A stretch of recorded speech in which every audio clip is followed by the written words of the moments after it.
इस दौर में अगर किसी ने सहाबियों का संसार दौर बहार खाना पीना देखना चाहे, सहाबियों का दौर देखना चाहे, तो वो सिरकुट शरीफ चला जाए, वो देखेंगे सहाबी कैसा था।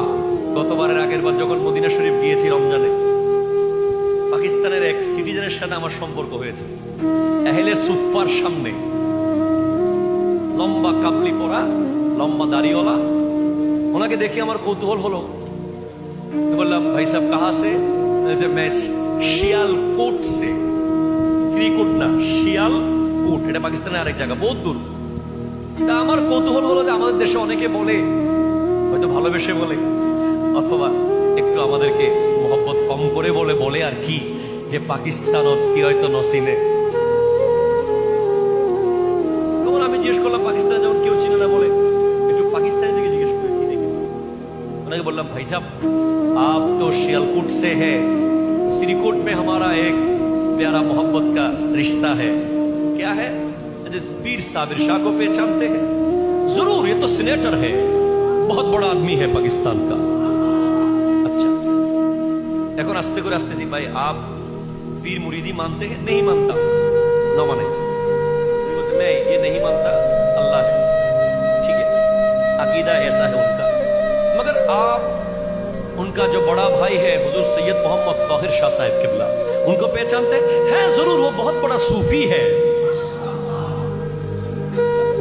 तो आप उनके घर के बारे में कुछ बताइए मुझे, उनका घर, कारोबार, ये सब के बारे में आपका कुछ मालूमात है तो मुझे बताइए।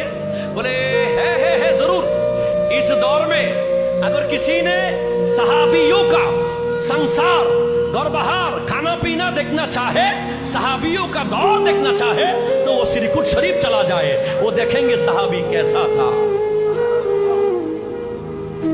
बोलते संजय এই সময়ে এসে যদি সাহাবায়ে কেরামের জিন্দেগি জীবন আচা কেউ দেখতে চায়, সেজন্য সিরকুট শরীফ যায়। সে দেখবে যে সাহাবায়ে কেরামের জিন্দেগি যেভাবে ওই আরবের জিন্দেগি, সেরকম একটা জিন্দেগি সিরকুটে চলতেছে। কত বড় নিয়ামত আমি আপনাকে বুঝাইতে পারবো না। হুজুর গরিব নওয়াজকে যে পাওয়ার দিয়েছেন, ওনার বাবা সৈয়দ গিয়াসউদ্দিন রহমতুল্লাহ আলাইহি, গৌসে পাক খুদ, এরপর আমার দয়াল নবী মদিনা শরীফ থেকে এই পাওয়ারের এই লাইটটা উনি জ্বালিয়েছেন আজমের শরীফ গিয়ে। সুবহানাল্লাহ, জোরে বলেন। বাহাউদ্দিন নকশবন্দ, ওনার পাওয়ার উনি জ্বালিয়েছেন আরেক জায়গায় গিয়ে। শেখ আহমদ সরহিন্দি ফারুকি আরেক জায়গায় জ্বালিয়েছেন।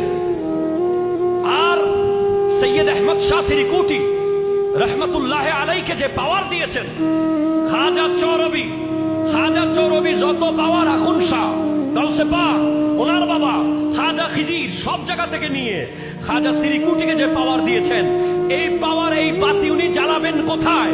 জ্বালানোর জন্য দক্ষিণ আফ্রিকা গেছেন, দেখে এখানে জ্বালানোর অনুমতি নাই। গেছেন রেঙ্গুনে, অনুমতি নাই। গোটা বাংলাদেশের আনাচে কানাচে ঘুরেছেন, অনুমতি নাই। সর্বশেষ যখন নাজির পাড়ায় গেলেন, তখন বলছেন ये जगह मुझे दिखाया गया, यहाँ से इल्म की खुशबू आ रहा है। ওই বাতি জ্বালিয়ে দিয়েছেন তো জামিয়া আহমদিয়া সুন্নি আলিয়া সৃষ্টি হয়ে গেছে।